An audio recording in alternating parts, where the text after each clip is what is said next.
This is what you need to do to get accepted into your dream college. Deadlines, scholarships, and extracurricular activities. There are a ton of things that can go wrong and right at the same time. So how can you be sure that what you're doing is right? In this video, I'm going to show you 3 pathways that a student can take, whether you're in high school, in undergrad, or just exploring different career options. So let's talk about pathway number 1. Now, out of the tons of YouTube comments on my channel, one of the more popular ones is a lot of you guys are students in high schools who are kind of looking to explore various career interests and just want some guidance on how you can actually apply to colleges and what you need to do to prepare yourself for that journey. So before we get started here, I want to put kind of like a disclaimer out there that if you're in high school right now, be prepared for a very long journey. I don't want to freak you guys out by saying that, but it's extremely stressful, and although you're going to enjoy because you're learning skills and crafts that you're interested in, it's not a piece of cake. So that's why the better prepared you are for this journey ahead, the better it'll be for you in the long run. During my time, I did everything on my own, and frankly, if there was someone there to help me out with a couple of these things, it would have been really helpful. So this is where I'd like to introduce you guys to today's sponsor, Curicular Education. These guys are some of the best advisors out there that provide one-on-one consulting, SOP reviews, help with extracurricular activities, project ideas, and even scholarship applications. Now, the best part is most of their advisors are from Ivy Leagues themselves, and they match with students to provide one-on-one consulting at extremely affordable rates. Recently, they launched their brand new Prep for Success program, which is a 2-month-long boot camp that helps discuss future opportunities for students and helps them put their best foot forward in terms of college applications. So whether you're in high school or undergrad, Curicular Education will match you guys with the perfect advisor to help you with one-on-one training and have weekly goals to make sure you're making progress. With all that said, since you guys are part of the Crazy Medusa family, using the code Crazy Medusa will give you 15% off any of their services. So I'm going to leave a link to their website, the Prep for Success Bootcamp project, in the description box below. So feel free to check them out. They can really help you guys. So let's say you're in high school, grade 10, 11, or 12, doesn't really matter. What should you be doing to prepare yourself to get into your dream university? The most important thing is this is the age where you have to find what your passion is and what your area of interest is. So irrespective of what you want to study and where you want to study this field in the world, there are some things that remain the same. And I'm talking about your high school grades. Never compromise on those, and that should be your primary focus to make sure that your grades stay up. Now, apart from that, there are 3 things that you can do which will help you have an edge over and help you put your best foot forward when it comes to actually applying to colleges. And this is something that you have to take an action on years ahead, and this isn't something that you can do just a week or a couple of days before the deadline. These 3 things are extracurricular activities, volunteering, and mini projects. Now, when I mean extracurricular activities, I'm just flat out gonna say this can be literally anything you want. It doesn't need to be related to whatever you want to study. It can just be a hobby, something that you're passionate about: music, arts and craft, sports, designing, just literally anything, debates even. It just shows that you're interested in something apart from just studying, and you have set goals for yourself to make yourself better in that craft. And this shows a lot about dedication, motivation, and discipline in a person. So make sure you have a couple activities going for you. And if you haven't started and you're in high school, this is the perfect time to start. So, just go for it. The next thing is volunteering. Now, I know in many countries this isn't a big deal, but try to just help out around the community. This can just be at your local animal shelters, helping cleaning around the society, the community, beach cleanup, just making the place better. Of course, it's a volunteering service, so you may have to take that additional step to find out where you can do these activities. And I know that a bunch of you guys are going to say that, oh, well, there aren't any in my area. get together with a group of friends and just create one. That's the whole point of volunteering. You don't need anyone's permission. You don't need to go and sign up for it. It's something that you just do to better your community. It shows that you're giving back. It shows that you have a sense of responsibility in the area that you live in. And the last one is mini projects. Now this is where your area of interest comes into play. Once you have a little kind of grasp of what you're interested in, just get along with a couple students who have similar interests, or consult your teachers and start working on mini projects. They don't have to be crazy, out of the world, mind-blowing projects that'll probably save the world or something. No one's expecting that out of you. But it can be very simple things that just show that you are willing to go the additional mile to make yourself better and learn those skills. So the next step, and a lot of students miss this, is spending some time to decide which country is best for you. I know this may seem like, well, I don't really need to think about this, but there are a lot of factors that go into it. US and Canada, for example, are really good for fields like computer science, electronics, IT, bioengineering, whereas Europe and Australia are wonderful for, again, biotechnology, entrepreneurship. So depending on what area you're interested in, seeing where that boom and that growth in that field is really important. So do your research before deciding on that country. The second thing I want to mention here is, do some more research to understand how the culture of that country works. Moving to a whole different country takes a lot of adaptation, and if you're a foreigner, it will take some time for you to get used to the food, the culture, the people. So just get an idea and a sense of what to expect prior to going there and committing yourself into a 4-year degree. So once you've decided where you want to study, the next step is to create a list. This is where things start getting super organized. So I would recommend that you create a list of about 10 to 15 colleges in that country that you're interested in. Do your research to make sure you understand the infrastructure, the faculty, and the facilities that each college provides, and what is that college offering you as a student. Now, you haven't, started applying to that university yet. So this is your time to kind of pick and get into those fine details and just kind of be really specific. If you don't feel like this college has enough to give you, you shouldn't settle for anything less than what you deserve.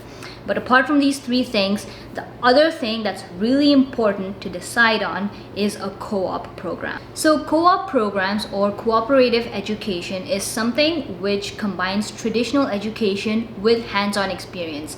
This is something that I've seen a lot of students miss on, especially international students, just because it's a concept that a lot of people aren't familiar with and just didn't know about. So I'm right here telling you guys what it's going to be about.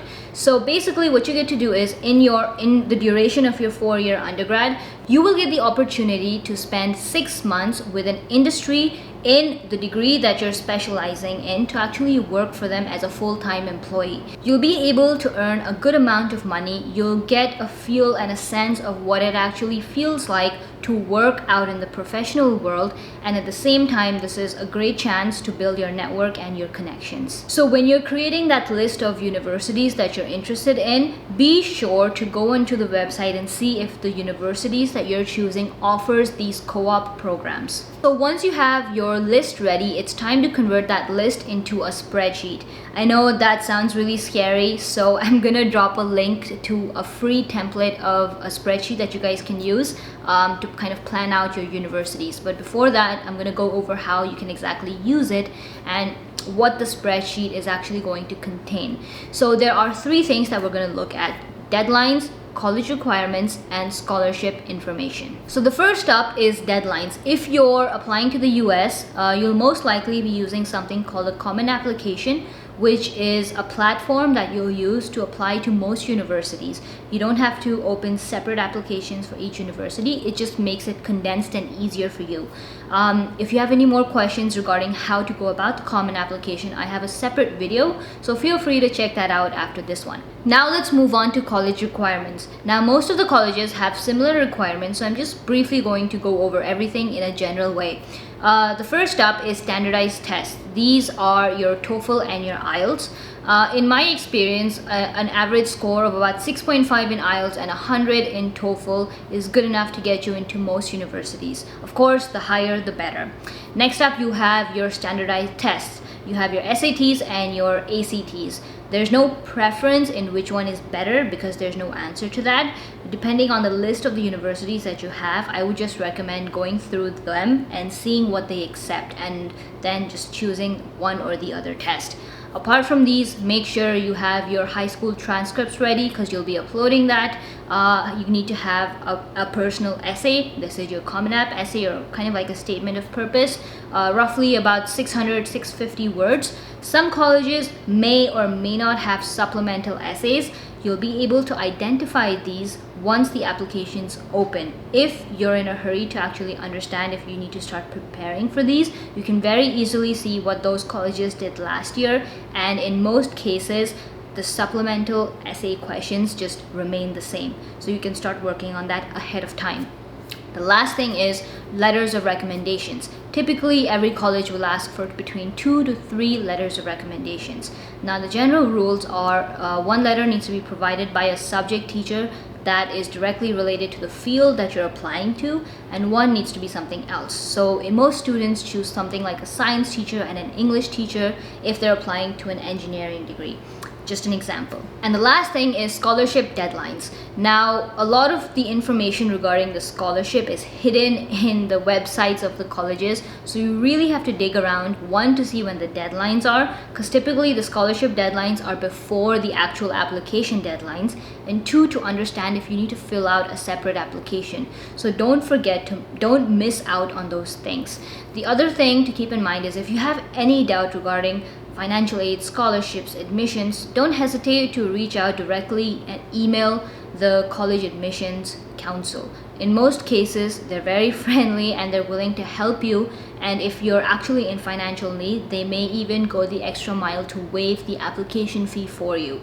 So it never hurts to ask. The next pathway, and this is again one of the more popular comments across the YouTube channel, is if you are in the process of completing your undergrad or have just finished and want to go for a master's degree, what would your steps look like? So let's get into that. So at the end of your undergraduate degree, it's safe to say that you're in a comfortable spot with your area of interest and the field you've pursued your degree in. Your conceptual understanding in that subject is great and you're considered a subject matter expert.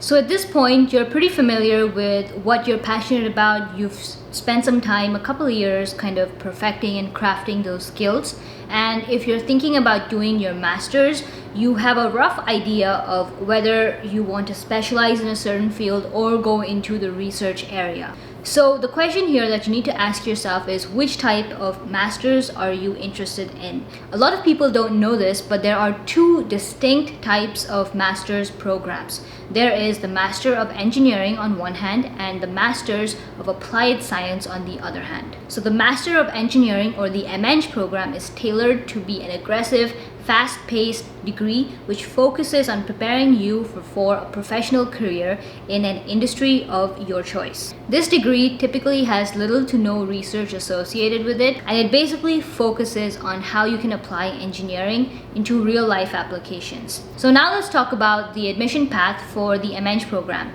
The basics are very similar to that of an undergraduate degree, with some key differences. Instead of using the common application, you'll probably use different college websites to fill in applications to the universities you want to apply to. There are still standardized tests like TOEFL or IELTS that you have to give if you're an international student. You'll have your GRE, which is the proficiency test that you do need to give for most master's programs.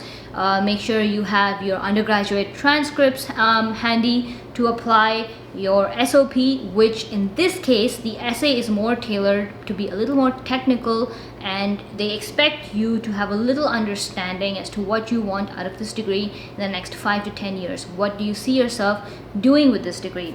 And then of course you have your letters of recommendations and a resume. So during the MEng program, you can expect to work on one long-term project, which will most likely be in collaboration with an industry. This is geared such that you can get a feel of the professional work-life balance, and it gives you an excellent opportunity to make connections and grow your entire network. Next up, we have the Master of Applied Science, or the MASE program. So the Master of Science program is a very research-oriented and a thesis-based program. You'll still be expected to do some amount of coursework in this degree, but it's tailored for students who are interested in pursuing a career either in the field of research, applied research, or continue a PhD program after the completion of their master's degree. So talking about the admissions path for your Master of Science program is slightly different than the MEng or the undergraduate degree. Here you actually have to first connect with a professor for the university that you're interested in. Now, these professors have their own labs where they do research work. So the professor that you would ideally connect with is someone whose lab work you're interested in and whose research you want to be a part of.